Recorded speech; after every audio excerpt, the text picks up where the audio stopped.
Okay. All right, so welcome again to Math Staff 341, Lecture 18. And so what I want to do today is I want to finish a little bit from last time. I want to talk a little bit about differentiating identities, which is one of my favorite techniques in all of mathematics. And then as much as time permits, I want to talk about a variety of problems. There's lots of different ways you can phrase it. It's normally phrased as either the marriage problem or the secretary problem. Out of curiosity, has anyone heard of this problem? It's different than the stable matching problem, which some people have heard of as well. The two envelope problem, and then if time permits, revisit Buffon's needle. So the general items for today is the power of various techniques.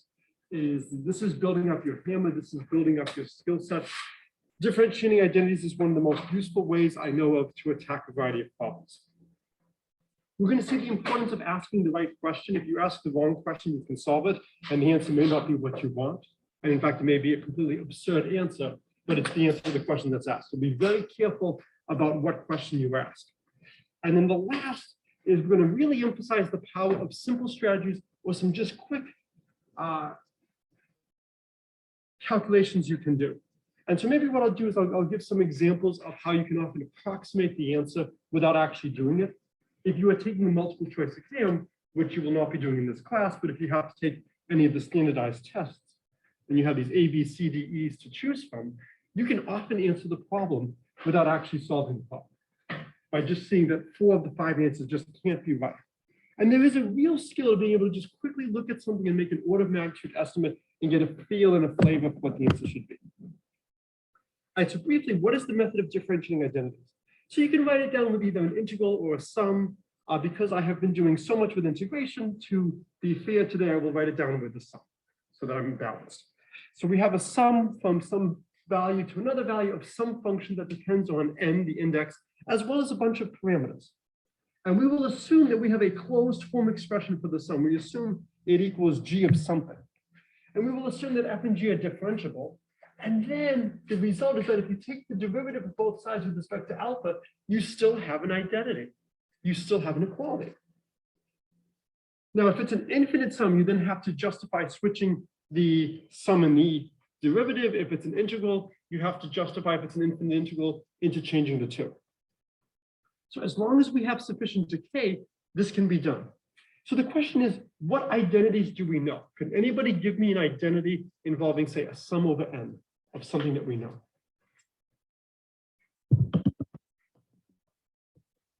I want some formula involving a sum over n. Any formula. Okay, good. So the sum, I'm going to do it more generally. Let's do n goes from 0 to infinity of x to the n is 1 over 1 minus x, or 1 minus x inverse, if the absolute value of x is less than 1. So let's differentiate both sides with respect to x. And actually, I'm going to apply not x, I'm going to apply x d by dx. And the reason I'm going to apply x d by dx is when I differentiate x to the n, I get n x to the n minus 1. The degree of x has gone down. Well, if I apply x d by dx, I keep the degree the same. So I would have x d by dx of the sum n goes from 0 to infinity of x n is x d by dx of 1 minus x inverse. And so when you apply this, you would get the sum n goes from 0 to infinity of n x to the n. And after you do some algebra, you get x over 1 minus x squared. If you wanted to try to justify this, we know that the sum n goes from 0 to infinity of x to the n is equal to the sum n goes from 0 to capital N of x to the n plus the sum n goes from capital N plus 1 to infinity of x to the n, which is a sum n goes from 0 to big N of x to the n plus x to the n plus 1 over 1 minus x, because the tail is also a geometric series. So in the special case of a geometric series, I can actually justify what's going on by just truncating at a big capital N. The tail has an explicit formula. I now have a finite sum. I can differentiate the finite sum. I can take the limit. What class do you think would give you the techniques to justify what I'm doing today? Real analysis. How many of you have taken real analysis? Okay, so if you've taken real analysis, hopefully you can justify this. I can raise my hand for this. I've never actually taken abstract algebra, but this is a different story. That's one of the reasons why we have classes like real analysis, to allow us to justify and do something like this. So for example, if I take if I take x equals 1/2, this gives the sum, n goes from 0 to infinity, of n over 2 to the n is 1/2 over 1 minus 1/2 squared, which is 2. So we've now just figured out a formula for the sum of n x to the n. Why might we care about something like that? Well,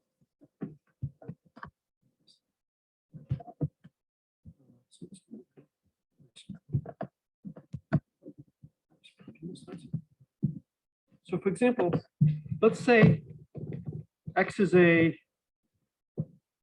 geometric random variable with probability p. So the probability x equals n is going to be p to the n. N is in 1, 2, ... This is almost the same as what we had a moment ago, right? What's the only difference?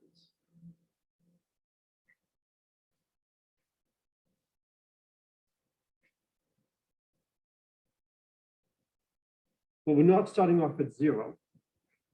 And now the problem, of course, is if I sum this, it's only going to sum to 1 if p equals 1/2. But we need p equals 1/2. So let's switch a little bit. So let's say the probability that x equals n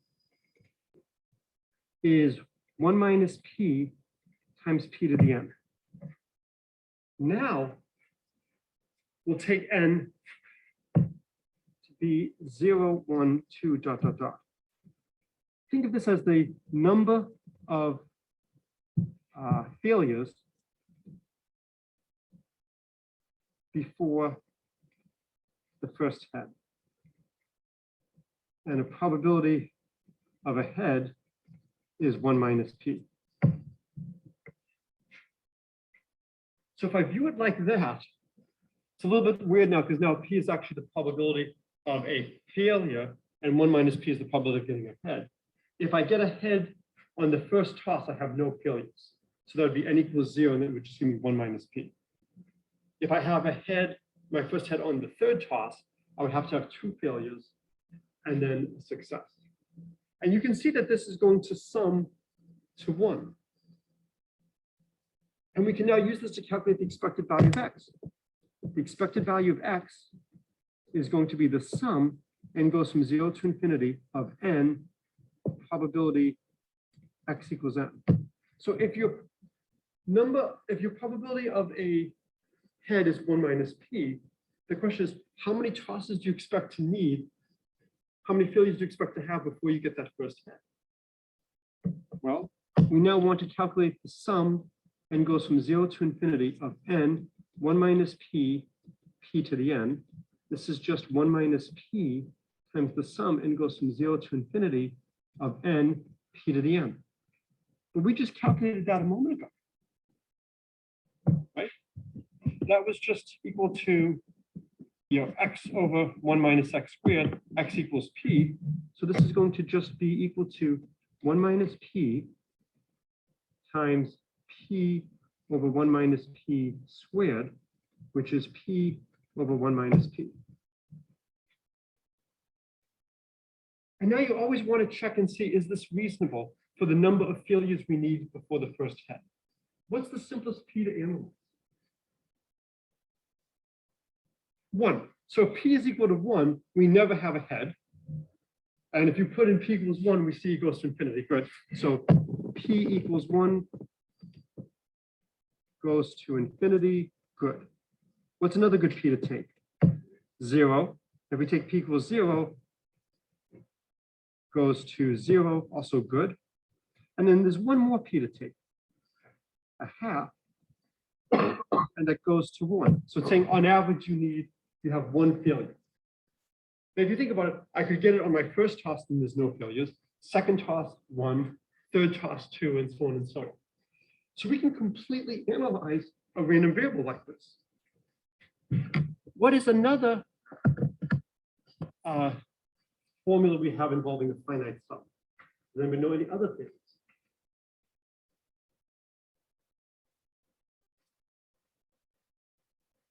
So think Pascal's triangle.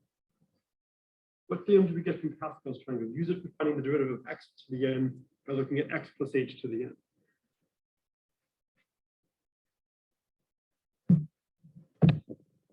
It's the binomial theorem. So x plus y to the n is the sum, k goes from 0 to n, of n choose k, x to the k, y to the n minus k.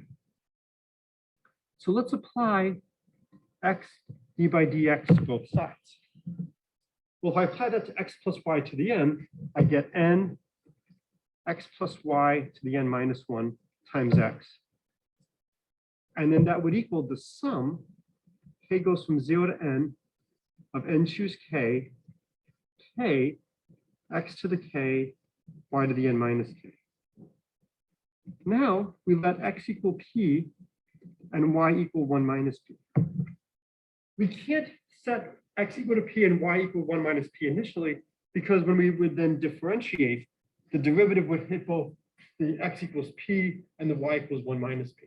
So we first start off with the general identity, then we differentiate, and then we choose the values that help us. And so now we get n p plus 1 minus p, oh, that's looking really good, to the n minus 1 times p is the sum, k goes from 0 to n, of k, n choose k, p to the k, 1 minus p to the n minus k. Well, this is just np, and this is just the expected value of x, where x is a binomial random variable with parameters n and p. We flipped a coin n times, where for each toss we have a probability p of heads. We saw one way to calculate the expected value was to use the linearity of expectation. You could write the binomial as a sum of independent binomials. You know, tossing the coin n times is the same as n independent tosses. Yes. Why, remember we picked the why is x in the case still? Because we're applying x d by dx. Oh, right. No problem. This is why we are putting in the x over here. It keeps the power the same. And the point is, we know at the end of the day, we want to be looking at an expected value. And so that keeps things the same. Yeah. And so we now have the expected value, which is exactly what you would expect. If I have probability p of getting ahead, and I do this n times, I expect to have n times p heads.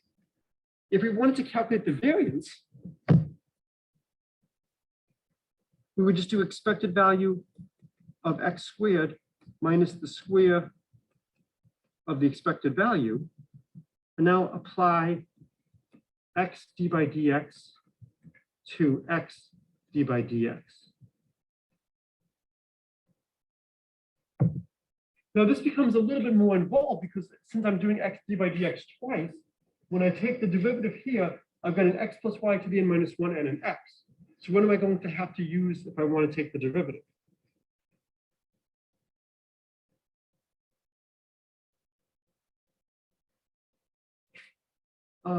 Not chain rule, product rule, right? Because I've got now a product of two things. There is a trick you could do to bypass the product rule. And so I have, I have to apply x d by dx to n x plus y to the n minus 1. I could write x as x plus y minus y. So now I would have n x plus y minus y times x plus y to the n minus 1. I would have n x plus y to the n minus n y x plus y to the n minus 1. This is just being fancy and using the fact that I have decades of experience doing derivatives. It's not wrong to use the product rule, but by doing this trick, by adding 0, we bypass the product rule. So adding 0 bypasses product rule. And now if we apply x d by dx, we get n squared x plus y. Oops.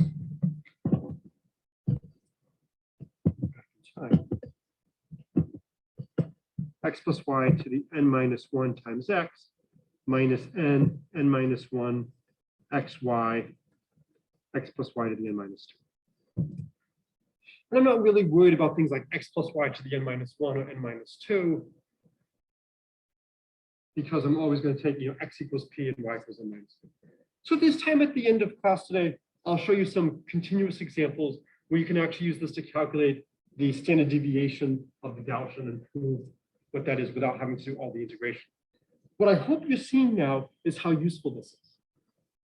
Identities are the bread and butter of mathematics. It takes a lot of work to prove an identity. I feel like somebody from the Home Shopping Network, if anybody wants some Ginsu knives, please talk to me later and I'll throw them into this lecture, right? For a limited time only now, if you act, we'll throw it absolutely free. You get infinitely many additional identities. That's not a bad deal. And there is a whole slew of other things we can prove for this, okay? If we use the finite geometric series formula, we can actually prove formulas for sums of powers of integers.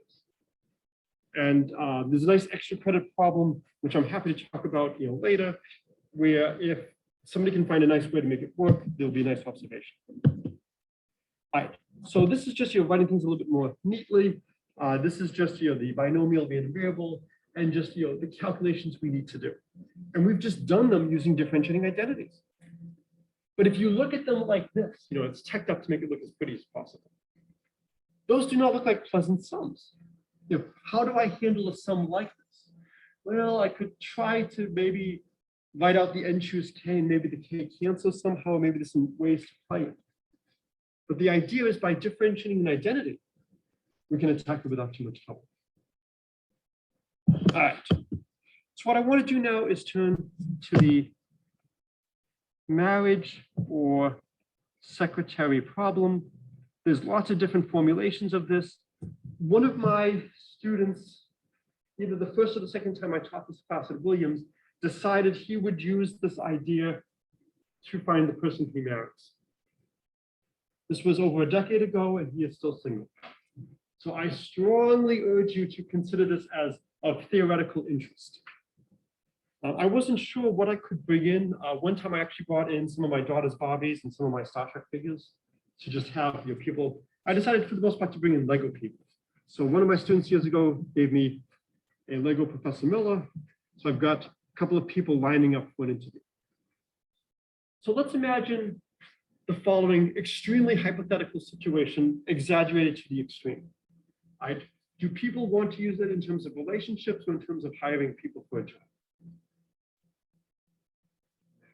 Marriage, okay. So we will do it in terms of marriage. So you are a Williams graduate. That means you are, of course, highly desirable. If you offer marriage to anyone, they will, of course, say yes. Absolutely.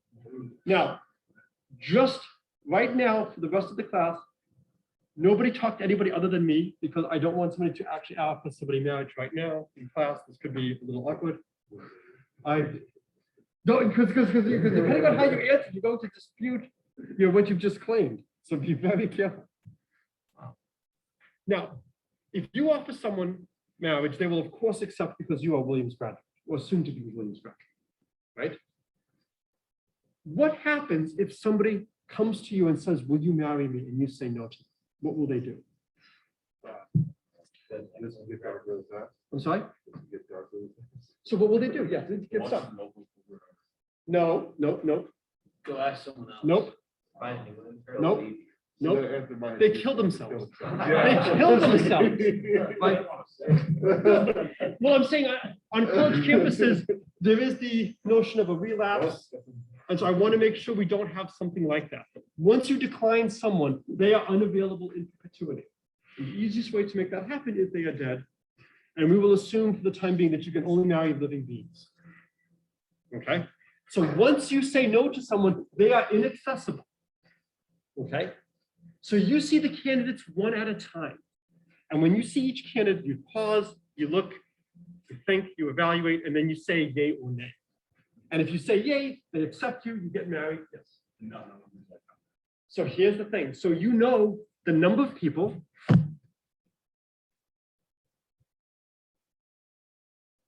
You can compare people seen. But you don't know, for instance, I have one person of value 1, one person of value 2, one person of value 3. You just have some number of people. Years ago, one of my students gave his colloquium talk on a generalization of this when you don't know the number of people. And he did it on Valentine's Day, which is the perfect day to give this talk. It was a terrific, terrific colloquium. And so the question is, let's say there's n people. You see them one at a time, and a success if get the best person, else it's a failure. Now, what this means, if you end up with the second best person out of 1,000, or you end up with the worst person out of 1,000, it is equally bad. Do you think this is a good question to ask? No. Right. If I end up with the second best, I think that's a little bit better than ending up with the last person. Now, in the real world, what would happen if you go through a lot of time and you don't see anybody that is acceptable to you? What are you assigned to get worried about? You're going to die alone. And so, yeah, there's a limit to what I can say. Yeah, there's a limit to what I can say while this is being recorded. So I will hypothesize that it's probably not a good idea to go to someone and say, given where I am in my life, I'd like to settle for you. Are you interested in settling for me? Probably not the best way to proceed. But at some point, that calculation might start to happen. And so if you're trying to do this in the real world, you might want to have a bail point, where at this point, I might now just take the first person to be at a much lower level because I want to really make sure I don't end up with the disaster of whoever the last person is. Because if you don't choose anybody until the last person, whoever the last person is, that's who you get. But we've got to propagate the Williams. The Alumni Society is looking for that next class. And so dying alone is not an option. Okay. So now, can somebody give me a strategy that will get the best person 1 out of n of the time? Give me a very simple strategy that guarantees, yes, good. So if always take a specific spot, you get the best 1 out of n of the time. So if n is 1,000 or n is 1,000,000, it's not really good. So the question is, what do you think the best that we can do? We can at least do 1 over n. Do you think we can do 1 over square root of n? Do you think we can do 1 over log n? Do you think we can actually get a positive constant? So a positive % of the time, do you think we can end up with the best person? Or does it seem unreasonable to expect that a positive % of the time, if we have 1,000,000 people, because again, the second best person is a complete failure.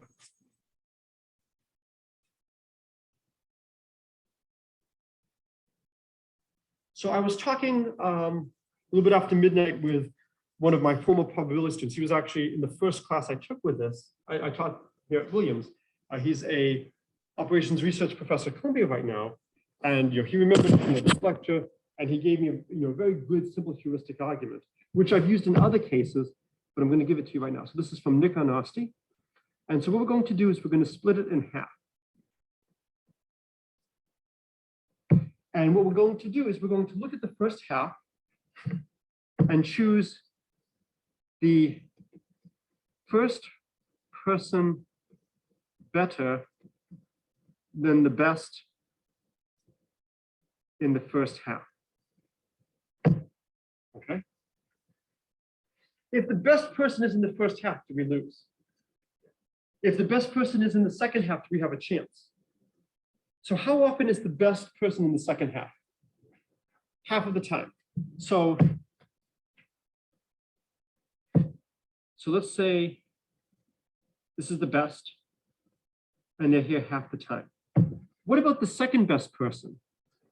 How often is the second best person in the first half?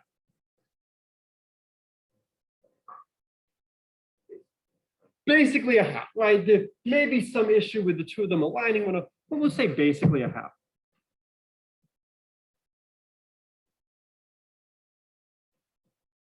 We'll call that a half. So essentially, what can we guarantee? How often can we guarantee getting the best person? Yeah. So 25% chance. Wow. That's miraculous. And so now we actually have, we could actually do a more involved calculation because again, but it's more than that. And so one of the things we could do is we could say, what's going on here? We have some parameter here and we chose n over 2. But maybe we should move a little bit where we make that cut. And here's a really good strategy. Let's look at the first so many people and then choose the first person better than what we've seen. So this is going to be our strategy. Look at first k equals k over n people. Choose first person better than the best you've seen.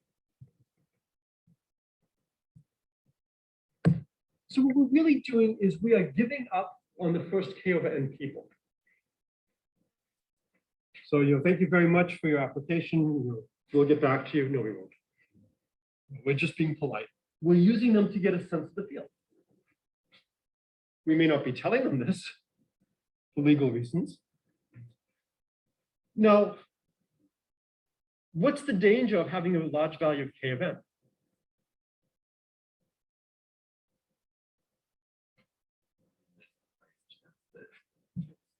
Yeah. If k large, high chance best is seen. And then if k is small, what's the problem? Your standard's not high enough. High chance have too low of standards. So we have this pull, and this is frequent in many problems. You're being pulled two different ways. I want to take k to be really large to have a really good sense of the field. But the larger I take k to be, the better sense I have of the field, because now certain people are no longer going to be available. If you want to truly understand the field, what's the best value of k to take?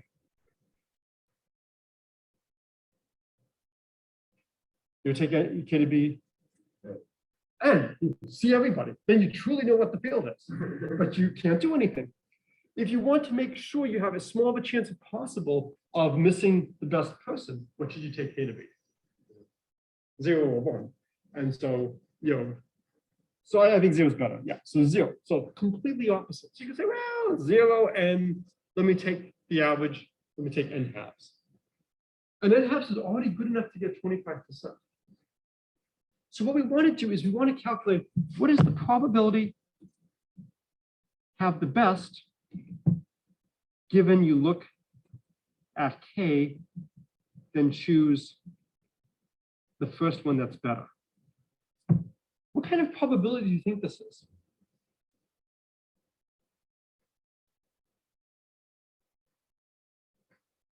It's the probability that we have the best given. So what does that word tell you it's going to be? Conditional. So this is a conditional probability.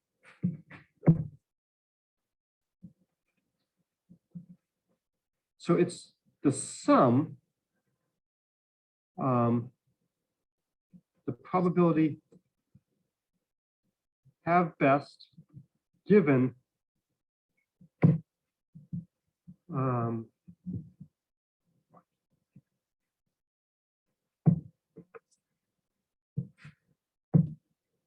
look at K,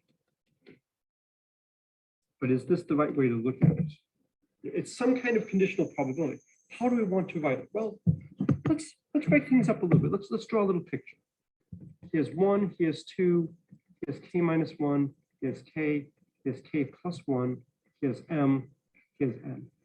And let's assume the best person is at M. Okay, this is the best. And we will say that maybe the best person in the first set, best in first K is over here.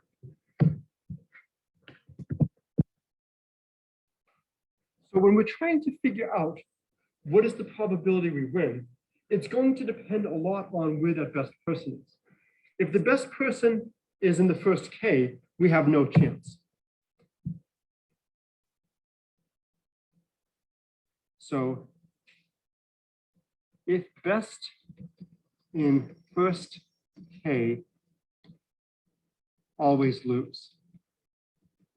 If best between K plus 1 and N, have a chance. So when would we win if the best person is at M? What do we need to win? Okay, it has to be less than M. But what do I need about the first, all the values up to M minus 1? Okay, good. The second best of what? The whole thing? No, because if the second best is over here at the end, and the third best is over here, we'd still win. So what we need. Second best can't be between. So the second best clearly can't be between K and N. But this starts to get very complicated as we go through all these cases. Let's look at the first M minus 1 people. Where should the best person of the first M minus 1 be if we're going to win?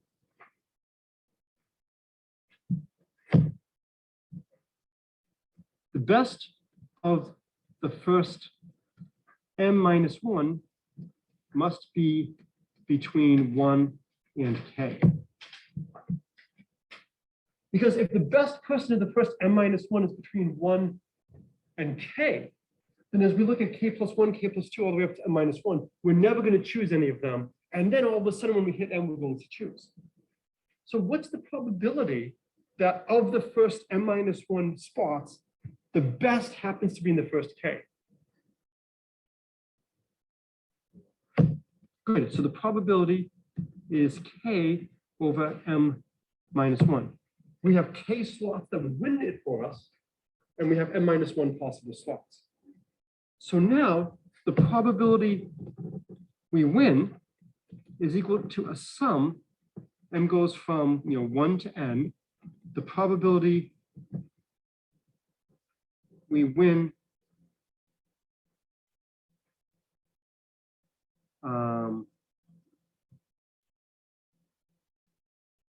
with best at M times the probability the best is at M.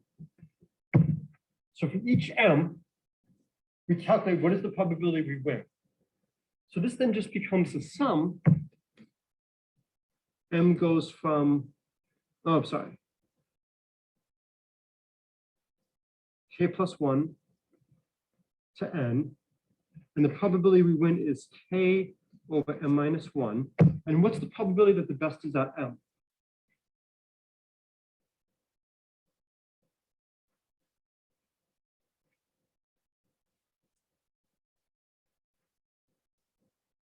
So what's the probability? It's just 1 over N. I have N slots. So the probability the best is at, right? So we need to evaluate this sum, right? So we have the probability that we win is the sum.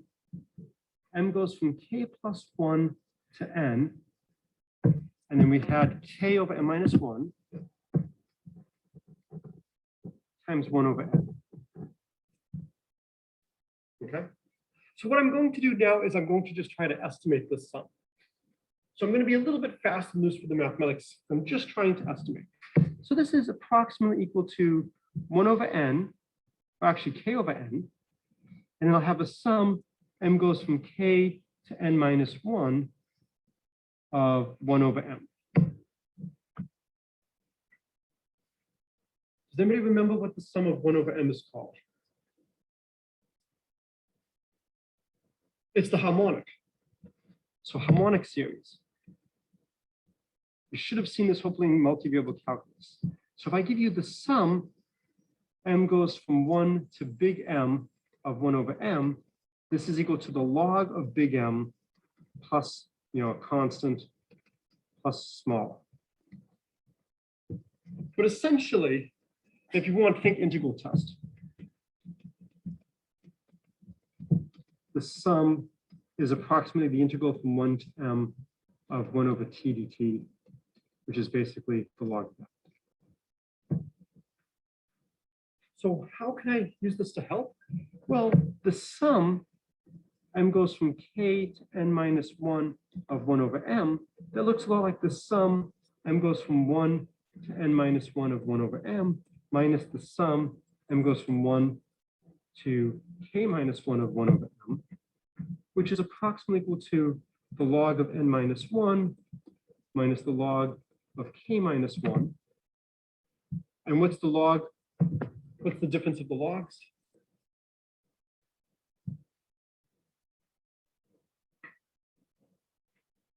Yeah, it's the log of the quotient. So this is equal to the log of n minus 1 over k minus 1, which is really just the log of n over k. Think of n and k as large. So n minus 1 over k minus 1 is essentially just n over k. All right, and we have a k over n outside.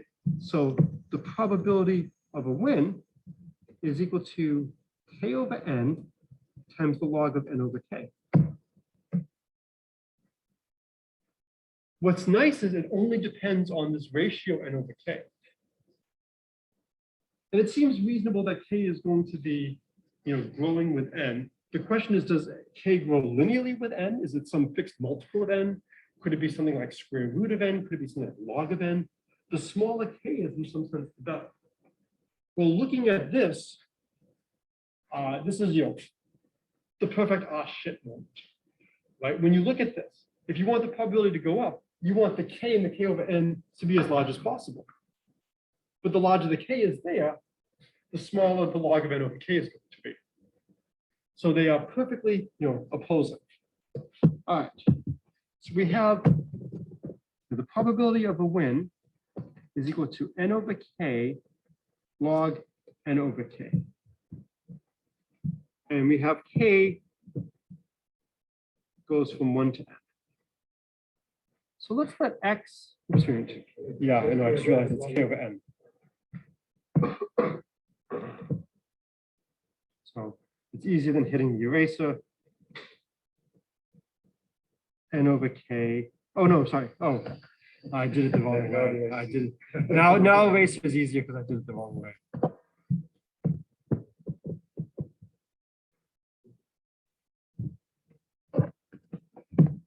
Got too cute and put in the wrong spot.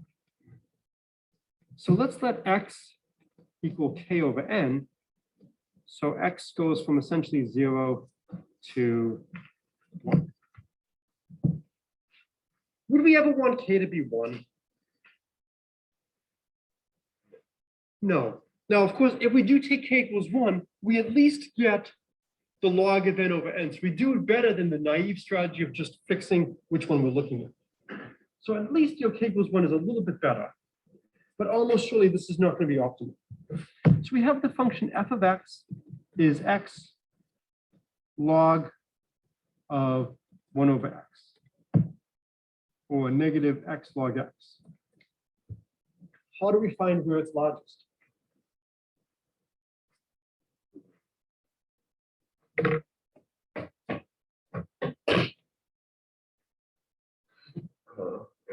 Yes. and check the endpoints. Given who I have in this classroom, I think it would be better if somebody else was the one running into the board. Derivative equals 0 and endpoints.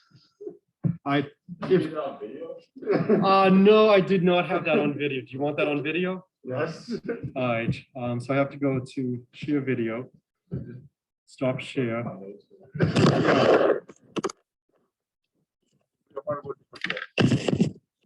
So where am I going fastest?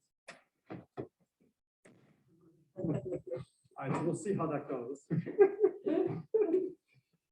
I am so glad I'm only teaching one section today.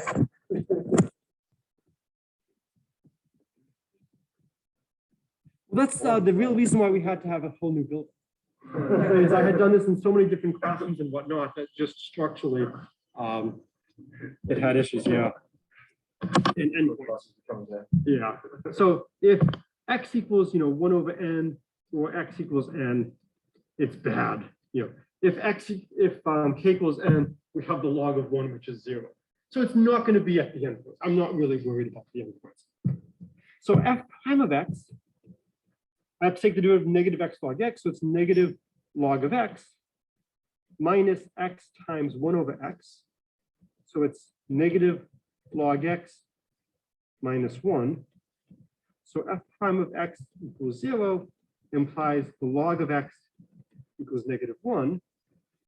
So x equals 1 over e. But x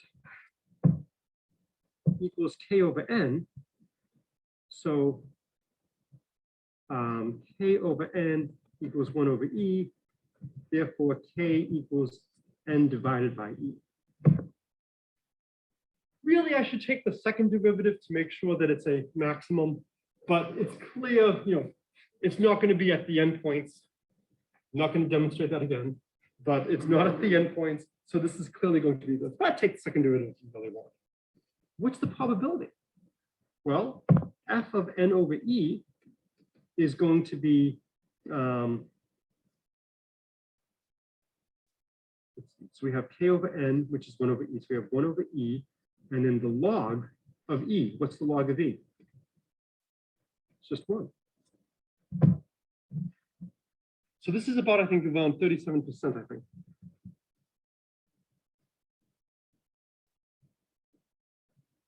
So this is absolutely amazing on so many fronts. The first is that we get a positive percent. The second is that not only do we get a positive percent, but it's a beautiful answer. It's 1 over e. Yes. So if you have a finite sum, you could try to do the calculation. What's really nice is that this formula is extremely accurate in that we have the main term is log of m, and then we have a constant, so that when we subtract over here, the constants cancel by the subtraction, and you only have a small term, which is going to be of size 1 over big M. So the error is actually going to be quite small. This is very similar to what we did at the start of the semester with the birthday problem, where rather than trying to get the exact answer, we stepped back and said, let's just approximate things. And if we approximate things, we now have nice parameter dependence. And this is just absolutely wonderful. We have a simple rule. Look at the first 1 over e percent. So there's a lot of different ways you could generalize this. If I asked you come up with some related problems to this, there's a whole slew. And again, you can also change what you consider as a success. You can start to add in at what point are you willing to say, I'm willing to settle? And what is your definition of settle? But it's amazing how well you can do here. And what I love is we had that simple argument. So here's another simple argument. So student paints a house in 2 days. The prof is old, paints house in 3 days. The two paint a house in how many days? So give me a range. Give me a lower bound and an upper bound of how long it takes two of us to paint a house.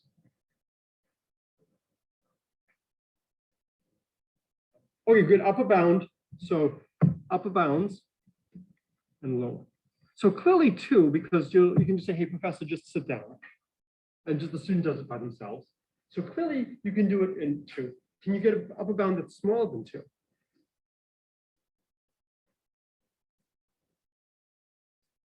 So what's a good upper bound that you can do without really any work? Rather than a student in a, well, but now you're starting to do a calculation. So instead of having a student and a professor, what would be worse than having a student and a professor? 2 professors. How long would 2 professors take? 1.5 days. So we have an upper bound now of 1.5 without doing any work. What about a lower bound? 1 day. 2 students would be 1 day. Right? So we know it's got to be somewhere between 1 and 1.5 days. So this is a classic problem that you could get on like a GRE or any of these tests where they want you to answer. And they'll give you choices, A, B, C, D, and E, and often only one in the range. And so you don't even have to solve the problem. Now, if you wanted to solve the problem, if you paint for D days, a student does 1/2 a house in a day, a professor does 1/3 of a house in a day, that has to equal 1. So you get 5, 6, D equals 1, so D equals 6/5 or 1.2. Just so we have the actual answer recorded. This problem wasn't that bad. I will send some notes that I've written up on how to attack GRE type problems, of just how to solve these problems, how to solve integrals without integrating, just by looking at them and looking at the multiple choice answers. And again, I am not a huge fan of learning how to bypass doing problems on multiple choice exams. What I am a fan of is being able to do these quick arguments and get some idea of what is the feel for the solution. What does the solution look like? And here, what we can see without doing too much work is it's going to be somewhere between 1 and 1.5. Just like when we started the marriage problem, we saw that it had to be at least 25%. And then the question is, can you do a little bit better? Can you play some games? We have 1 minute left, so we'll just end with the following. So let's say I want to study 1 to the k plus 2 to the k plus ... plus n to the k. We know 1 plus x squared plus x to the k. This is a finite geometric series, right? It's going to be 1 minus x to the k plus 1 over 1 minus x. Right? And so if I start taking derivatives, if I take derivatives once, if I apply x d by dx, I'll get 1 plus 2x squared plus ... plus k x to the k. And then I do it again. This should also be next there. And then we get, again, x plus 2 squared. So I can write that as 1 squared plus ... plus k squared x to the k. And so on and so on and so on. 1 cubed x plus 2 cubed x squared. And so on and so on and so on. And so then just take x equals 1. And so I can actually get formulas for the sums of consecutive integers. The problem is you have a 1 minus x. At x equals 1, the denominator is 0. This is bad. You have to look at it. All right. So this is a good place to stop.